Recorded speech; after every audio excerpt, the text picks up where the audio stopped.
Bismillahirrahmanirrahim. Assalamualaikum warahmatullahi wabarakatuh. Wassalatu wassalamu asrafil anbiya'i wal mursalin Sayyidina Muhammadin wa ala alihi washabihi ma'amma ba'd. Jumpa kembali dengan saya Denmat Amandanu Channel. Alhamdulillah pada siang hari ini saya memang melakukan sebuah explore tidak seperti biasanya, tidak di malam hari.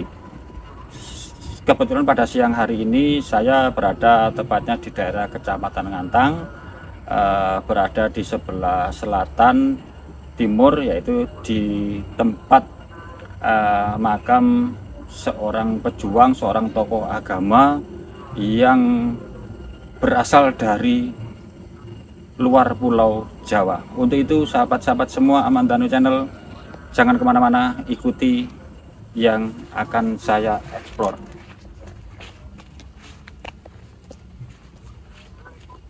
Siang hari ini tim Amandanu Channel melakukan eksplor di daerah Ngantang, tepatnya Ngantang sebelah selatan.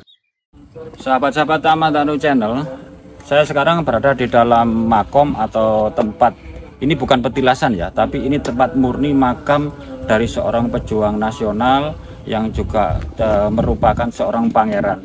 Tadi saya bercerita bahwa beliaunya adalah berasal dari luar Jawa, khususnya dari daerah Goa, dari Sulawesi. Sahabat-sahabat Amandanu Channel, hal ini adalah terjadi tahun kurang lebih 1416, di mana pada saat itu terjadi peristiwa ini menjadikan sebuah sejarah atau enggak sejarah di bumi pertiwi Indonesia. Kenapa kok demikian? Karena beliaunya merupakan seorang tokoh putra raja yang menjadi pejuang, itu pangeran yang ada dari Sulawesi. Beliaunya adalah terlahir dari seorang ibu, merupakan istri keempat dari beliaunya, di mana beliaunya pada saat itu karena kekalahan di dalam peperangan dengan Belanda, akhirnya beliaunya tidak bisa terima. Beliaunya akhirnya keluar dari Sulawesi untuk melakukan merantau, dan kebetulan pada saat merantau beliaunya itu akhirnya sampai menuju ke daerah Sunda Kelapa atau tepatnya di daerah Banten. Sahabat-sahabat semua, sebelum saya menjelaskan apa yang sesungguhnya menjadi bagian pokok terpenting beliaunya, ini ada sebuah pembuktian bahwasannya ini kenapa saya ceritakan bahwa ini bukan sebuah petilasan, tapi ini sebuah makom, tempat terakhir beliaunya beristirahat di sini. Sebagai contoh, bukti yang paling konkret adalah sahabat bisa melihat batu bata ini adalah sebagai bukti konkret bahwa beliaunya itu berada di tanah sini, khususnya di Kecamatan Ngantang ini adalah menandakan bahwa beliau sudah lama sekali ada di sini, dan ini bukti konkret bahwa ini bukan sebuah sebuah tempat persinggahan. Bahkan konon ceritanya Presiden Republik Indonesia, bahkan juga para bupati yang ada di sini pernah melakukan proses singgah di sini pada saat beliaunya sudah sumari atau sudah seto. Sahabat-sahabat semua, sebagai bukti konkret yang berikutnya adalah beliau itu sebagai panglima mendapatkan sebuah gelar yang namanya Karaeng, ya. Kemudian Karaeng itu artinya panglima gelar, dan Kaisong itu artinya beliaunya itu adalah nama dari sebuah desa, yang artinya beliau itu telah dilahirkan dari desa itu. Nah, kemudian nama aslinya Imuniri itu beliaunya adalah nama aslinya. Kemudian beliaunya keluar dari tanah Sulawesi untuk sampai di Solo. Kemudian di daerah Sunda Kelapa sana beliaunya membantu perjuangan para raja pada saat itu untuk mengusir Hindia Belanda. Nah, karena kesempatan itulah beliaunya menimbulkan sebuah motivasi yang tinggi untuk mengusir penjajah Belanda dari Indonesia, yang akhirnya beliaunya diberi kepercayaan untuk mengusir Belanda sepanjang pesisir pantai utara. Dan sebagai bukti konkret bahwa keberadaan beliau itu sampai di tanah Jawa, khususnya di Jawa Timur, yaitu adanya di daerah dekat di Jawa Timur, di daerah Pasuruan yang sekarang dikenal dengan nama Pelabuhan. Itu bukti konkret beliaunya sampai berada di situ. Sahabat-sahabat semua yang dirahmati Tuhan, yang bahagia, beliaunya di sini dimakamkan diikuti dua prajurit atau sahabatnya, yang satu ada di sebelah kiri makam beliaunya, yang satu sebelah kanan. Nah, Bagi sahabat-sahabat yang ingin datang mengetahui Pangeran Karanggalesong itu siapa, yang di sebelah sini, tadi saya sudah sempat berbicara dengan juru kunci di sini, yaitu namanya Bapak Kohar. Beliau menceritakan tentang nama beliau, menjelaskan, cuman dalam satu sisi batin saya mengatakan tidak untuk diceritakan. Kalau teman-teman ingin mengetahui ini, silakan langsung menghubungi kepada Bapak Kohar yang menjadi penjaga turun-temurun di sini, supaya ini dulur-dulur. Kenapa saya bercerita ini? Ini sebuah adab, sebuah tatanan tawaduk manusia kepada yang lebih utama, lebih mulia, kepada seorang tokoh. Maka untuk itu saya menghormati sebuah konsep etika ini. Mohon maaf, silakan datang ke sini, silakan mengenang masa lalu, silakan mengenang perjuangan para pejuang, yaitu Pangeran Karanggalesong. Sahabat-sahabat, mari ikuti saya. Apakah cerita pangeran ini merupakan bagian daripada sebuah sejarah? Maka sahabat-sahabat semua, coba di sebelah kiri saya sekali lagi, itu ada tanda bendera merah putih, yang artinya makna daripada bendera merah putih itu adalah bagian sebuah simbol di mana tokoh tersebut memang benar-benar berjuang untuk kemerdekaan Republik Indonesia.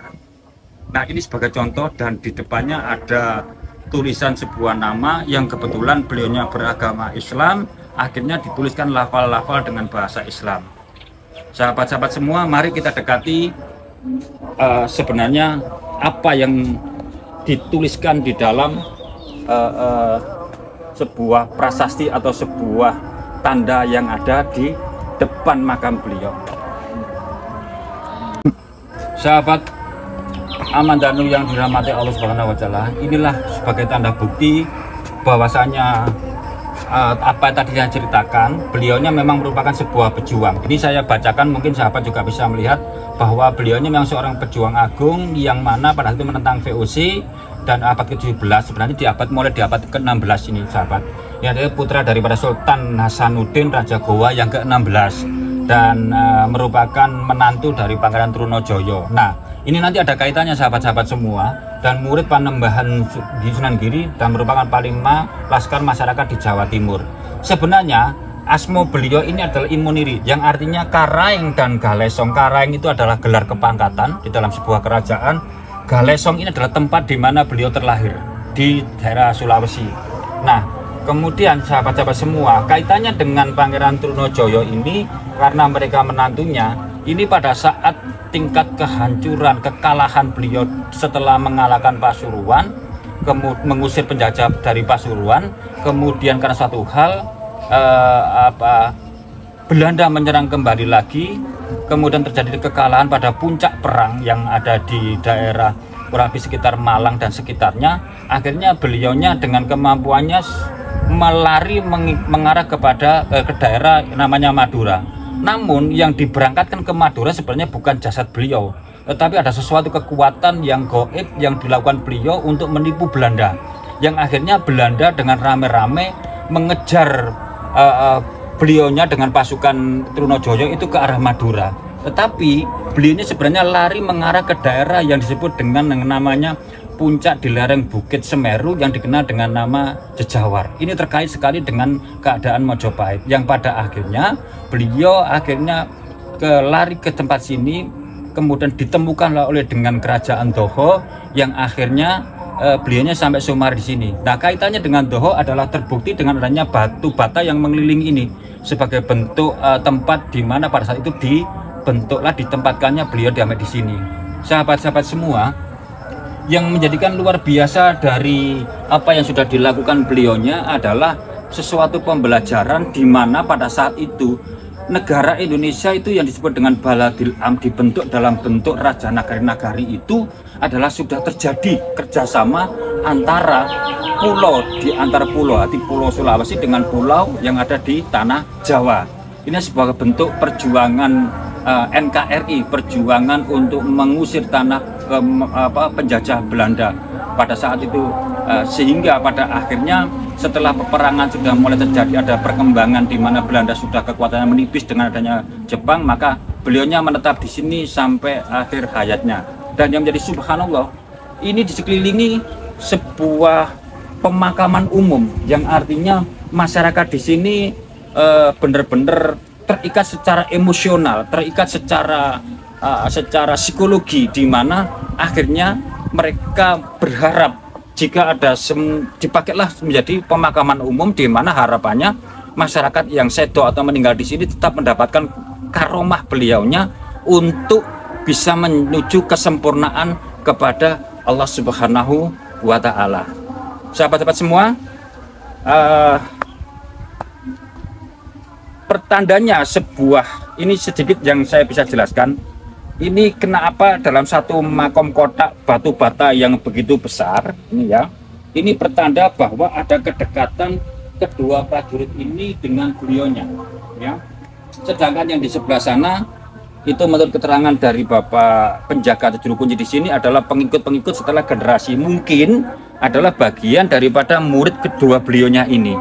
Sahabat-sahabat Mandanu Channel, maka sebagai bentuk konsep pembelajaran tentang tempat ini, marilah kita sebagai anak bangsa tetap memegang, menguri-uri atau menelusuri dan menghormati serta berbahagia dan berbangga bahwa kita bisa berdiri seperti ini semua juga atas jasa beliau-beliau seperti ini.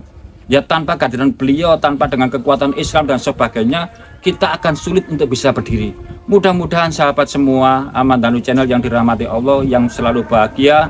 Dari kejauhan saya tetap mendoakan Anda semua yang melihat channel ini, jangan lupa tetap subscribe, jangan lupa like and share. Yang ngono dulur, dirji samen alus, aku senang samen bahagia. Ini bisa berkembang, saya bisa memberikan sebuah wacana-wacana yang lebih baru dan lebih bermanfaat.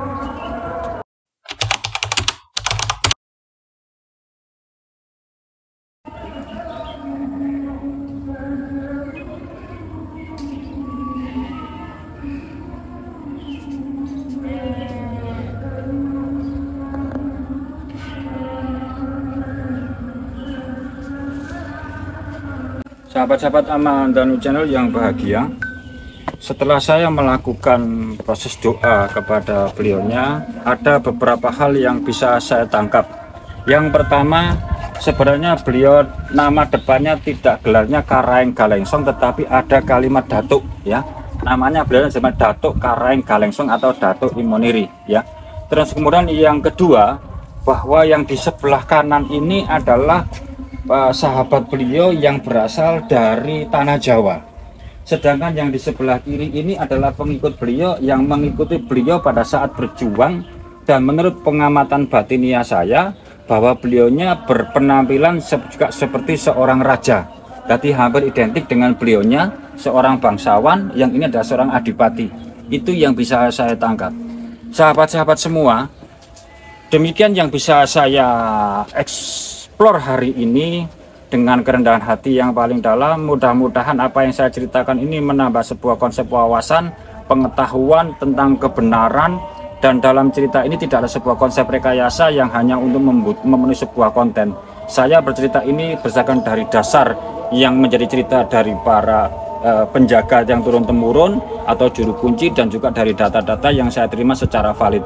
Demikianlah sahabat-sahabat semua Mandanu Channel yang dirahmati bahagiakan oleh Allah Subhanahu wa Ta'ala dan selalu mendapatkan syafaat Rasulullah Sallallahu Alaihi Wasallam. Maka tiada gading yang tak retak. Saya Denmat, mohon maaf jika ada kekurangan dalam penyampaian, tetapi itulah yang bisa saya sampaikan. Ada kurang lebihnya, jangan bosan-bosan mengikuti Mandanu Channel dalam upload-upload yang berikutnya. Ada kurang lebihnya, bila taufiq wal hidayah. Assalamualaikum warahmatullahi wabarakatuh. Ketemu lagi dengan saya Denmat di lain waktu.